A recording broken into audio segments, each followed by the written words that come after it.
I was already in the parking lot when my phone rang. I'd been heading to Whole Foods. Nothing dramatic, just a list in my hand and a coffee going cold in the cuff holder. But something made me pick up on the first ring. I almost never do that. Mom. His voice was flat in that particular way that means everything has already collapsed, and he's just now finding the words. I don't know how to say this. Then just say it, I told him. Diane's brother had me removed from the board this morning. They changed the locks on the office. My key card doesn't work. A pause. And I think they've been doing it for a while. Moving things around. I didn't see it. I sat in that parking lot for a moment. The coffee was still warm. I looked at the Whole Foods sign without really seeing it. Where are you right now? I asked. Home. But it's not. Mum, I signed something 6 months ago. I don't remember exactly what it said. I thought it was a restructuring document. Diane said it was routine. I know what you signed, I said. Silence. Come to my house, I told him. Bring nothing. Don't call anyone. Don't send any emails. Just get in your car and come here. I turned around and drove home. My son is 41 years old. He has my late husband's eyes and his grandfather's stubbornness, and for most of his adult life I watched him build something real.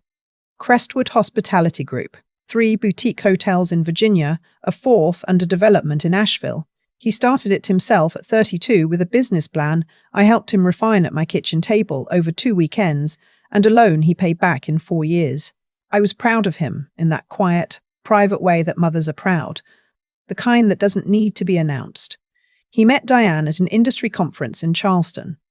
She was polished, smart, the kind of woman who makes a strong first impression and knows it. Her brother Marcus ran a mid-sized commercial real estate firm out of Richmond. The two of them together had a certain gravity. My son was in love and I understood that, so I kept my thoughts to myself. What I didn't keep to myself, because I am not that kind of woman, was a very specific financial arrangement. When my son incorporated Crestwood, I contributed the seed capital, $450,000, which at the time represented almost everything I had liquid from the sale of the dental practice my husband and I had built over 30 years. We put it in writing. I held a 22% silent equity stake, non-dilutable without my written consent. My son knew this. His attorneys knew this. The document was filed, recorded, and sitting in a fireproof safe in my home office next to my husband's death certificate and the deed to this house. Diane knew my son had an early investor. She did not know that investor was me. We never discussed it. My son had his reasons. He wanted to be seen as having built it himself, which he did, mostly, and I had no reason to volunteer the information. I'm a 63-year-old retired woman who drives a sensible car and shops at Whole Foods on Tuesday mornings. People see what they expect to see. Marcus had apparently been counting on that. My son arrived at my house looking like he hadn't slept, which he probably hadn't. He sat at my kitchen table, and I made coffee and let him talk for 20 minutes without interrupting. He told me about the document.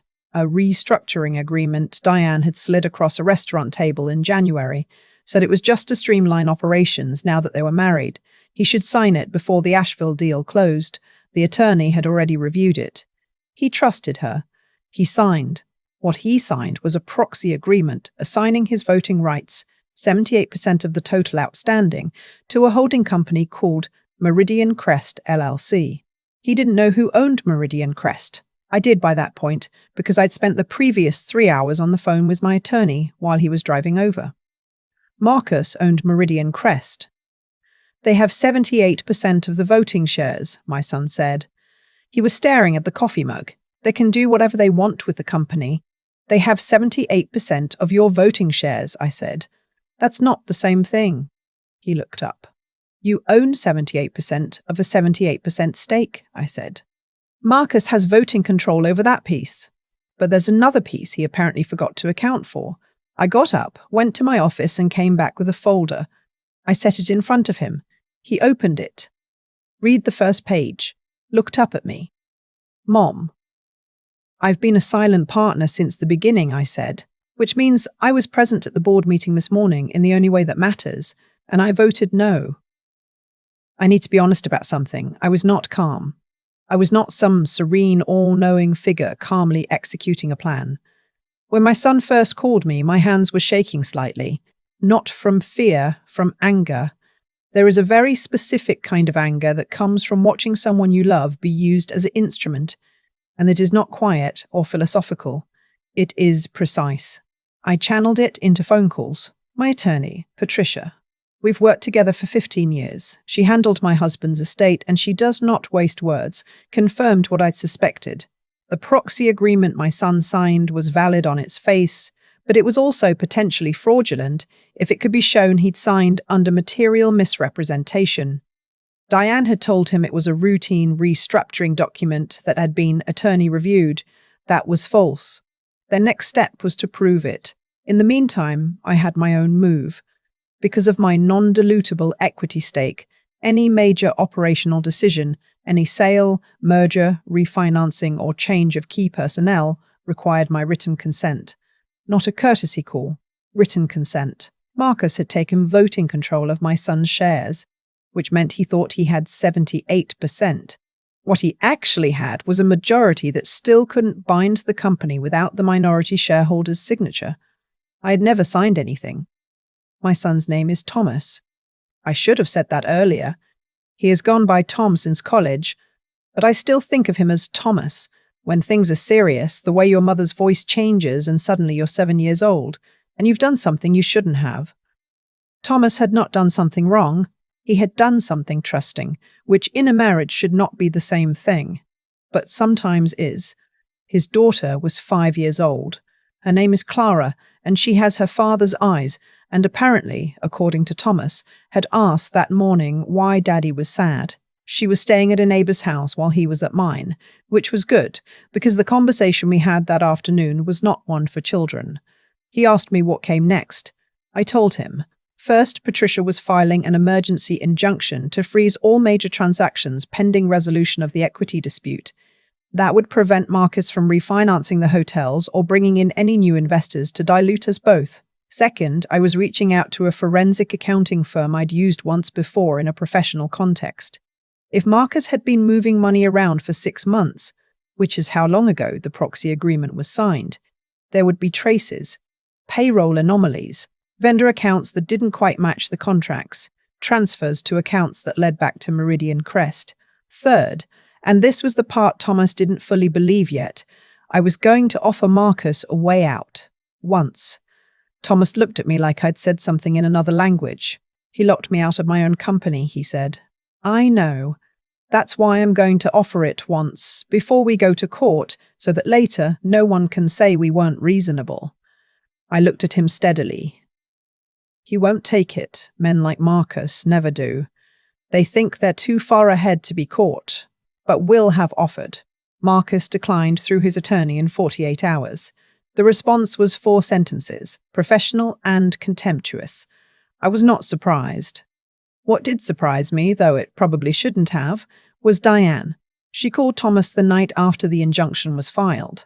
She was crying. Real crying, I think. Not performance. Though by that point I'd stopped being sure I could tell the difference with her. She told him she hadn't known what Marcus was planning to do with the proxy agreement. That she'd thought it was what she'd said it was. Routine. That Marcus had told her it was to protect the business from any future divorce proceedings, which she'd thought meant protecting both of them equally. Thomas listened. He told me about it afterward, standing in my kitchen again, this time eating leftover pot roast because he hadn't been eating enough. Do you believe her? I asked. He thought about it for a long time. I don't know, he said. I think she believed what she told me. I don't think she understood what Marcus actually did. That answer was more honest than most people would have managed in that situation. I respected it. That's something for you to work out, I said. Later. Right now it doesn't change what we need to do. He nodded. He ate the pot roast. The forensic accountant's name was Renata. She was thorough in a way that I found genuinely satisfying. The kind of professional who sends you updates at 7 in the morning because she's already been working for 2 hours. Within 3 weeks, she had identified 11 irregular transactions over a 14-month period. Money moving from the hotel operating accounts into a vendor called Crestwood Capital Services, LLC, a name designed to look like a legitimate internal entity, and from there into accounts controlled by Meridian Crest. Total, a little over $400,000. That number was not an accident. I had given my son $450,000 to start this company. Someone with a sense of poetry or cruelty had apparently decided that was the right amount to take. I sat with that for a day. Just sat with it. Then I called Patricia and told her we were adding civil fraud and breach of fiduciary duty to the complaint. The preliminary injunction had already frozen Marcus's ability to transact. Now, with the forensic report we filed in federal court. The case would take time. These things always do. But there was an element I had not anticipated, which changed the timeline considerably. The bank noticed first. Crestwood had a commercial credit line with a regional bank out of Richmond. When the litigation became public record, as it does, immediately the bank's risk management team flagged the account. They conducted their own review. They found the same transactions Renata had found, plus 2 more she was still tracking. The bank notified federal regulators. At that point, what had been a civil dispute became something else. I want to be clear that I am not a vengeful person by nature. I think revenge as a goal is small and exhausting and tends to damage the person seeking it as much as the target. What I am is thorough. What I believe in is accuracy. That the correct version of events should be on record, that the people responsible should face what they are responsible for, and that the people who were harmed should have their standing restored. That is not revenge. That is accounting, in both senses of the word. Marcus was charged federally with wire fraud and embezzlement. His attorney negotiated. I was not party to those negotiations. The U.S. Attorney's Office handles that, not me. But I was kept informed through channels that were appropriate. He pled guilty to 1 count of wire fraud, 18 months federal, plus restitution. Meridian Crest was dissolved. The proxy agreement was voided as part of the civil settlement, which also included the return of every dollar that had been moved, plus interest, plus legal fees. Thomas got his company back. He got the locks changed himself, which I thought was right. Some things you need to do with your own hands. The Asheville Hotel opened 8 months later. I drove up for the soft opening. A Thursday evening, nothing lavish, just the team and a few local press people and some wine that was better than it needed to be. Thomas gave a short speech that I thought was gracious and real. He thanked his team. He thanked his investors in a way that was deliberately general, which made me smile. Afterward, he found me standing near the window looking out at the mountains, which at dusk in October are a particular colour I don't have a word for, not purple, not blue, something in between that feels old. He stood next to me for a minute without saying anything. "You knew for a long time, didn't you?" he said. It wasn't quite a question. "I suspected," I said. Suspecting and knowing aren't the same thing. I waited until I knew. Why didn't you tell me? I thought about how to answer that honestly. "Because I needed you to see it yourself," I said. "If I had come to you 6 months ago with the suspicion, it would have been your mother against your wife. I needed there to be facts, and I needed you to be the one who called me." He was quiet. "I'm sorry I didn't see it sooner," he said. "You trusted someone you loved," I said. "That's not a flaw. That's just what trust looks like when it goes wrong." I touched his arm. "You called me when you needed to. That's what matters. Clara calls me Grammy, which I know is not sophisticated, but which I find completely devastating in the best possible way. She visited me the weekend after the Asheville opening, just the 2 of us, because Thomas needed to be at the property, and I had campaigned, actually, for the assignment. We made pancakes on Saturday morning. She stood on the step stool I keep under the counter exactly for this purpose, and stirred with more enthusiasm than technique, and I stood beside her and did not interfere. "Grammy," she said, very seriously, mid-stir. "Does syrup come from trees?" "It does," I said. "Maple trees." "That's so weird," she said, and went back to stirring. I thought about her father at the board meeting, keycard not working.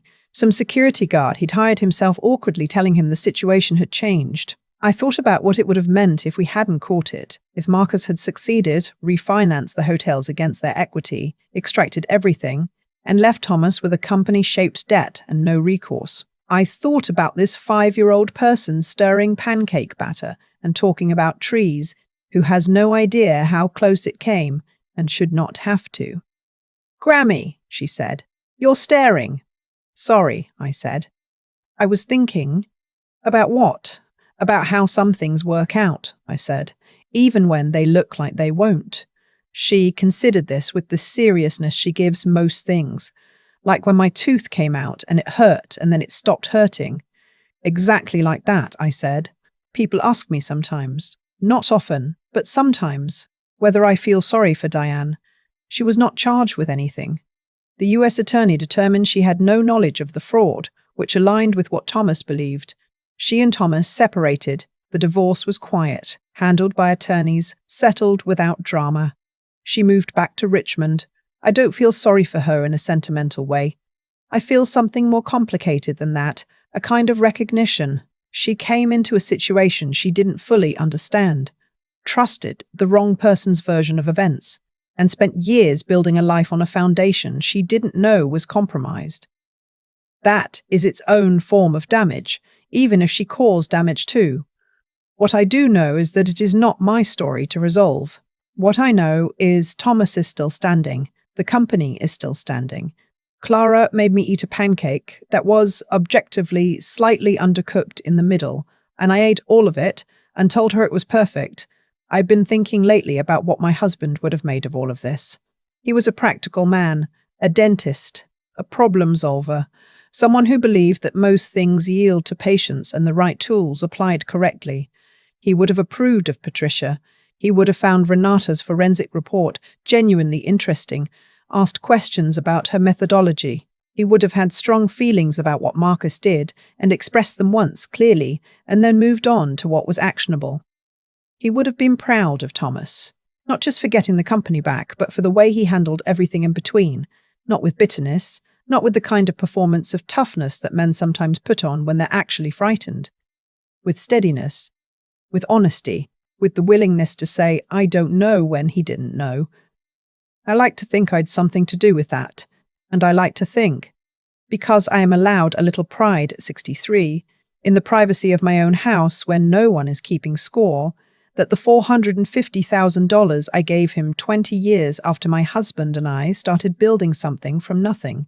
All those years of early mornings and last appointments and school pickups squeezed between patients, that all of that became something worth protecting. We protected it. That is the whole story. The rest is just details and mountains at dusk.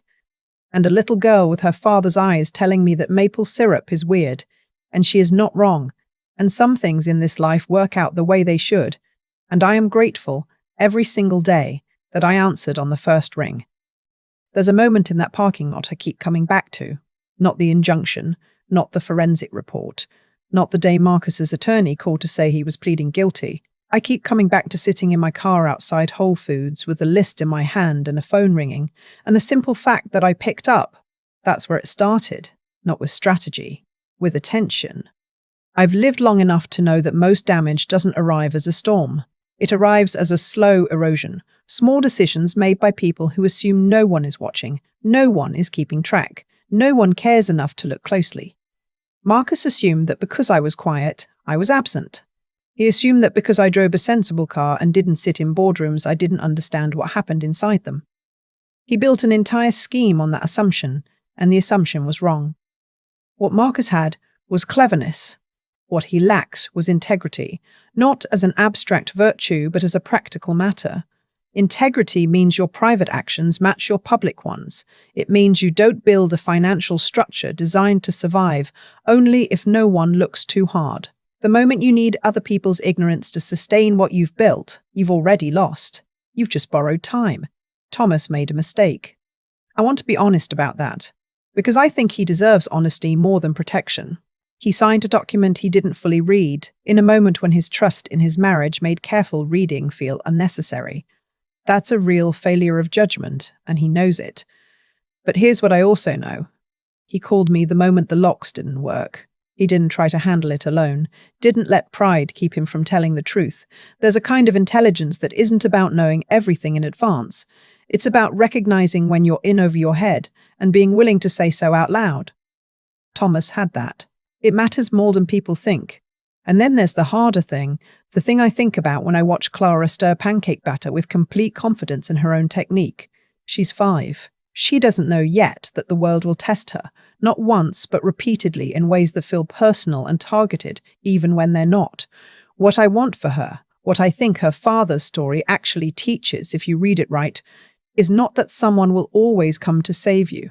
It's that the long, quiet, consistent work of building something real, a company, a relationship, a reputation, a family, is itself a form of protection. Not foolproof, not guaranteed, but real. I gave Thomas that seed capital because I believed in what he was building. I held the equity stake quietly for 9 years because I understood that some kinds of support work best when they're invisible. I picked up the phone on the first ring because I had been paying attention for 41 years. None of that was accident. None of it was luck. It was just the accumulated weight of showing up every day in small ways that don't look like much until the moment they're the only thing standing between your son and losing everything he built. That's the whole lesson. Do the work. Know your documents. Answer the phone. The rest takes care of itself.